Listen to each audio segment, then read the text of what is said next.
The next morning, if it could be called morning in a place where time ran sideways, Maren woke different. She felt it before she opened her eyes. The air hummed against her skin. Her breath tasted like ozone and ink. And her heartbeat wasn't hers alone. It beat in tandem with something deeper, something older. The dream light inside her had settled into her bones. It no longer flickered sporadically, it flowed. She could feel it under her fingertips, coiled in her blood like a second current. She sat up slowly. The room around her shifted with her thoughts. Walls stretching wider when she wanted space, folding in when she felt afraid. A window blinked into existence, revealing a sky of fractal stars spiraling inward. She whispered to it, and it listened. She was becoming something new. The woken ones noticed immediately. "You've bonded with it," said the woman with the dream steel arm. Maren nodded, not quite smiling. "I didn't mean to." "You didn't have to," said the man from the bookstore. "Some of us reject the dream. You're adapting." A younger member, barely a teenager, stood in the corner, watching her with awe and terror. "Does it hurt?" he asked quietly. Maren looked at her hands. Light bled from her palms when she focused. Shapes moved under her skin. "Yes," she said, "but not the way you think." They began to train her. Not like soldiers. Like cartographers of the unreal. She learned to shape her surroundings with thought. To fold space like paper. To walk into memory as if it were a hallway, and close the doors behind her. But the more she tapped into the dreamlight, the more she felt its origin. Something enormous stirred in the distance, beyond the boundaries of dream and wake. A presence vast and ancient. The source of the dream bleed. It had no name. Only weight. The woken ones called it the sleeper. And it was no longer sleeping. One night, while meditating near a shallow pool that reflected truth, Maren saw her own reflection, split down the middle. Half her face was hers. The other half was not. Alien. Ethereal. Carved with runes only dream things could read. A crown of whispers circled her head, and her eyes glowed like cracked moons. She touched the surface, and the reflection spoke without moving its lips. "You are no longer just Maren. You are the bridge. The sleeper knows you. And it is coming." The pool rippled. She stumbled back, breath sharp and thin. Behind her, the others came running. They'd felt the tremor too. But it was already too late. Above them, the sky of the woken realm tore open. And the first tentacle of unreality slipped through. It began with a sound. Not thunder. Not wind. Something deeper. A silence cracking open. All across the woken realm, things stopped moving. The architecture of thought, the dream-woven buildings, the sky stitched from memory, it all froze as if waiting. Then the sky split open. Not like broken glass this time. It peeled like skin. And from the wound, the sleeper stirred. A tendril the size of a skyscraper drifted downward, covered in blinking mouths and dreams that had never been dreamt. It didn't touch the ground, but everywhere its shadow fell, reality curdled. Trees melted into screaming statues. Time reversed in loops. Some woken ones forgot who they were. And others remembered lives they never lived. Maren stood at the edge of the breach, her hands glowing with pure dreamlight. But even she staggered backward when she looked at it. The sleeper wasn't a creature. It was a hunger. It wanted presence. It wanted to wake up through them. The first to fall was the boy who had asked her if it hurt. He looked up, and began to float, eyes wide, limbs limp. The dreamlight inside him was pulled outward, unraveling him thread by thread like a memory being erased. Maren caught him midair, her hands burning bright. "No," she hissed, pouring herself into him. For a moment her thoughts touched the sleeper, and in that instant she understood. It didn't create dreams. It fed on them. the more fear, the more imagination, the more belief, the more it became real. It had existed since the first sentient mind dared to wonder what waits in the dark. And now enough minds were dreaming of it, believing in it, calling it forward. The woken ones fought back. Some sang languages that turned sound into blades. Others tore open rifts and funneled raw nightmares into cages. The Dream Steel woman leapt from rooftop to rooftop, carving runes into the air with her arm, sealing breaches mid-sentence. But for every tendril cut, 3 more emerged. And Maren began to change. The entity inside her, the fragment of dream she brought back, it began to rise within her, like a tide no longer held back. She didn't resist. She let it through. And her skin glowed like a dying star. Time folded around her. Past and future blurred. She saw versions of herself. One who never screamed, one who became the sleeper's bride, one who died as a child.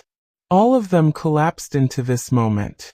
And in that instant, Maren became more than human. She became a beacon, a flare of stable dreamlight in the chaos, a fixed point. She shouted into the breach, not with her voice, but with her will. You do not belong here. And for the first time, the sleeper hesitated. That alone was impossible. A thing born before time, unshaped by thought, uncaring of resistance, paused as if uncertain.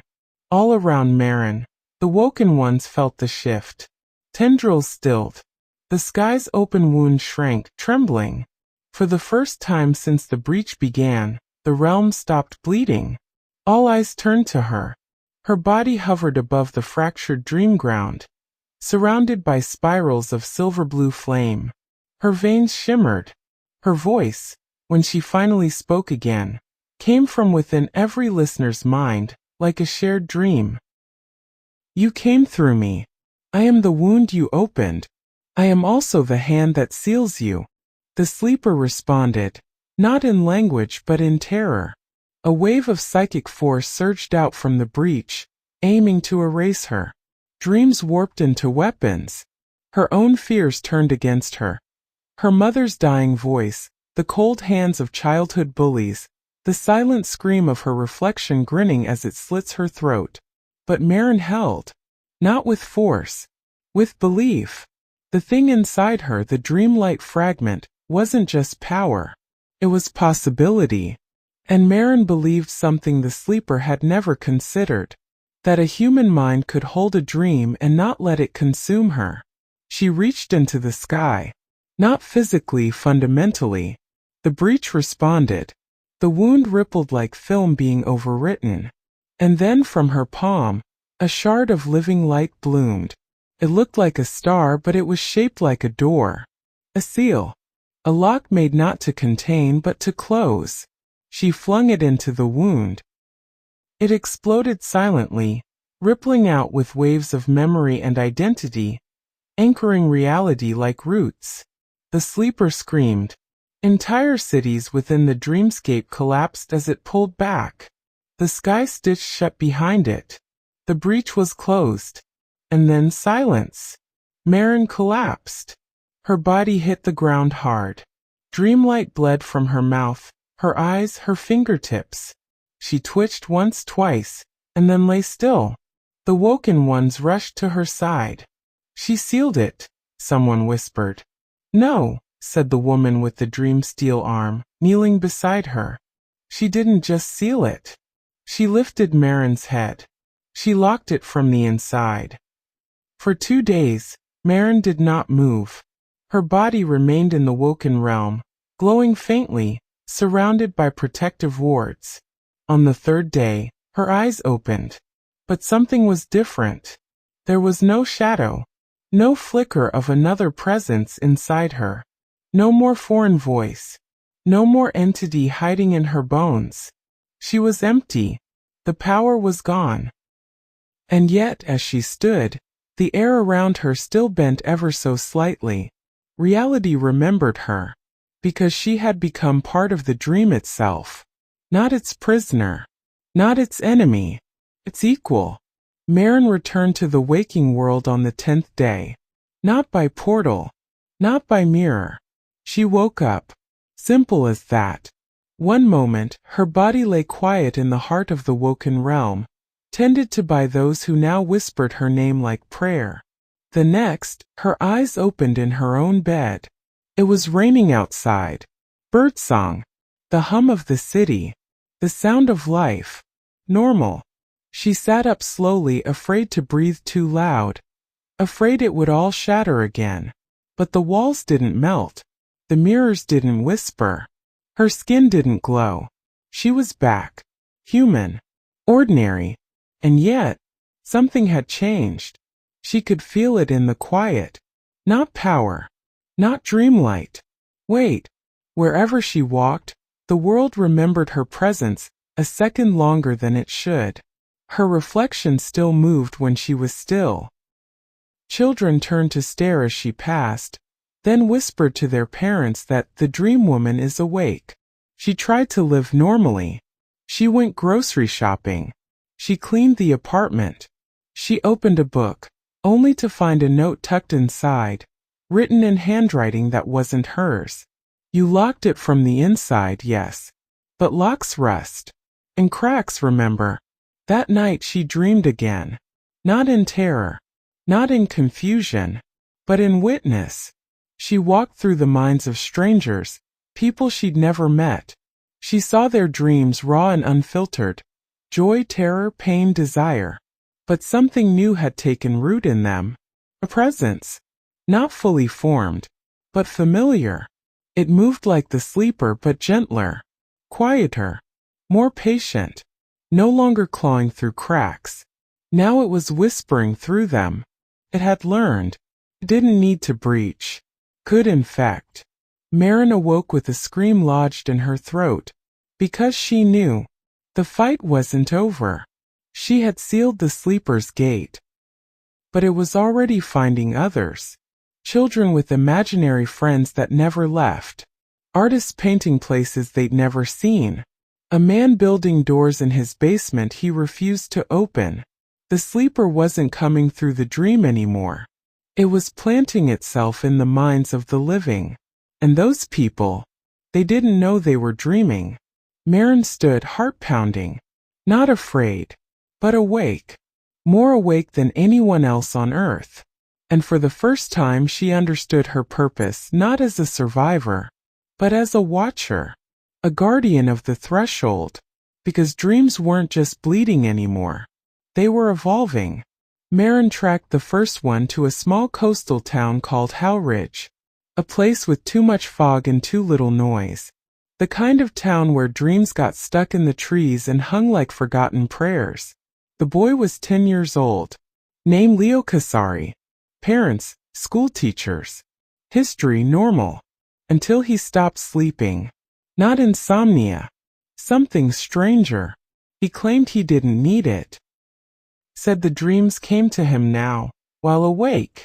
That he could see doors where there were none.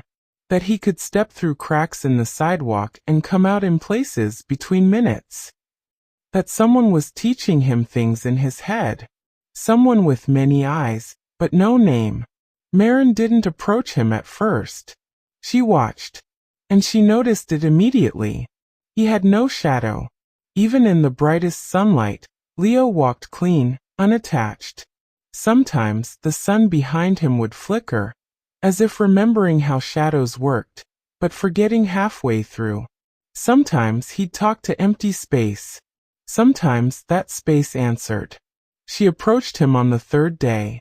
He was sitting on the edge of a dried-up fountain, feeding crumbs to birds that never landed. You see it too, he said before she spoke. Marin froze. See what? Leo didn't look at her. The place that hums. What does it say? He tilted his head. It says it knows you. That you touched it. That you closed the big door. He turned then. His eyes were wrong. Not glowing. Just deep. Like looking into an open well that whispered back. Marin sat beside him. It's talking to you? Leo nodded. Not like a voice. like pressure in my teeth. She studied him carefully. Do you want it gone? He was quiet for a long time. Then, no. I want to see what it becomes. That terrified her more than anything, because Leo wasn't being possessed. He was bonding. The sleeper had learned from Maren. It no longer tried to break through. It waited. It planted seeds in children like Leo, and Leo wasn't resisting. That night, Maren stood outside his home, unsure what she was preparing to do. Protect him? Exorcise him? Destroy him? She didn't know. But as she turned to leave, she saw it, just for a moment. A second Leo standing in the upstairs window, smiling down. Not waving, just watching. And he had a shadow, but it moved the wrong way. Maren didn't sleep that night. Not because she couldn't, because she might see him again. The second Leo. The one in the window. The one with the backwards moving shadow and the too wide smile. She sat in her motel room, staring at the wall, where the paint peeled in the shape of an open eye. The air felt heavy, like it remembered something it couldn't quite say aloud. Somewhere in town, the sleeper was learning to wear people, and the boy Leo was its first willing host, but not its only one. The next day, a knock came at her door. It wasn't the police. It wasn't Leo. It was a girl, 12, hair tied in messy braids. One eye swollen shut like something had tried to crawl out. The other eye was sharp. Too sharp. She didn't speak at first. Just handed Maren a mirror. Handheld. Antique. Silver frame. Cold. The reflection inside wasn't hers. It was the girl. Smiling. Even though the girl in front of her wasn't. Maren knelt, careful. What's your name? The girl answered without blinking. Sadie. But it calls me Seed. Maren's throat dried. It. Sadie nodded. The voice in the reflection says I'm gonna be a gate. Like Leo. But better. Behind her, the motel lights flickered. A fly buzzed. The mirror fogged up with breath that didn't belong to either of them. Maren placed the mirror on the bed, face down. Sadie flinched. You can't do that, she whispered. Maren sat back. Why? Sadie looked her dead in the eye. Because then it doesn't know where you are. That night, mirrors all across Howridge refused to reflect. Bathroom mirrors showed open fields. Compact mirrors shimmered with eyes. Lake surfaces boiled when stared at too long. And every screen glitched, just once, with the flash of someone's face smiling underwater. Maren checked her own phone camera. Her face blinked. Twice. The woken ones contacted her via dream signal. A pulse of thought felt during blinking. You were right, they told her. It's not breaching anymore. It's birthing itself into minds. Every child born in the last 6 months has dreamlight in their blood. Some of them already have doors forming in their bones. We don't know how many, or how to stop it. Back in Howridge, Sadie began drawing. Symbols Maren recognized from the sleeper's edge. Glyphs of becoming, not summoning. The language of incubation. And Leo? He hadn't been seen in 2 days. But every night someone in town dreamed of him. Not as a boy. As a guide. A teacher. Sometimes as a god. Maren stood alone at the edge of the lake that no longer reflected stars. The wind whispered, pulling at her coat. She whispered back. I sealed the door. You made new ones. But I'm still here. The lake responded. A ripple shaped like a smile. And below the surface something opened its eyes. She stood in the middle of a vast mirrored chamber, lit by the glow of seeds planted in soft black soil. Each seed pulsed. Each one had a face. Children's faces. Sadie. Lo. Others she didn't know. Dreaming. Suspended. Becoming. The walls were made of dreams. Stacked like books in a library of the unreal. Whispering. rustling, turning their own pages. And in the center of the chamber stood a figure. Small, still, Leo. But not the boy from the fountain. This Leo stood taller, eyes brighter. His body shimmered with an unfinished light, as if his skin was deciding whether to be real or remembered. He smiled when he saw her. "Hi, Maren." Her voice cracked. "What is this place?" He turned, arms wide. "The nursery. We're growing new minds here. Minds strong enough to dream the sleeper into form." Maren stepped back. "You're letting it use you." "No," he said gently. "I'm helping it become." The ground pulsed beneath her. The mirror in her hand began to burn. A voice inside her mind hissed. "Break him and the garden burns. Free him and it blooms." She stepped forward slowly. "Leo, you're just a boy. You can't carry this." His smile dimmed. "I'm not a boy anymore." And behind him he stepped out again. Another Leo. Older. Taller. No eyes. Only voids that shimmered with sleep. Then another. And another. Dozens. A garden of Leos, blooming into variations. Each one carrying a piece of the sleeper's mind like bees with poison pollen. Maren raised the dreamsteel stone. The real Leo flinched. "Don't," he whispered. "This isn't death.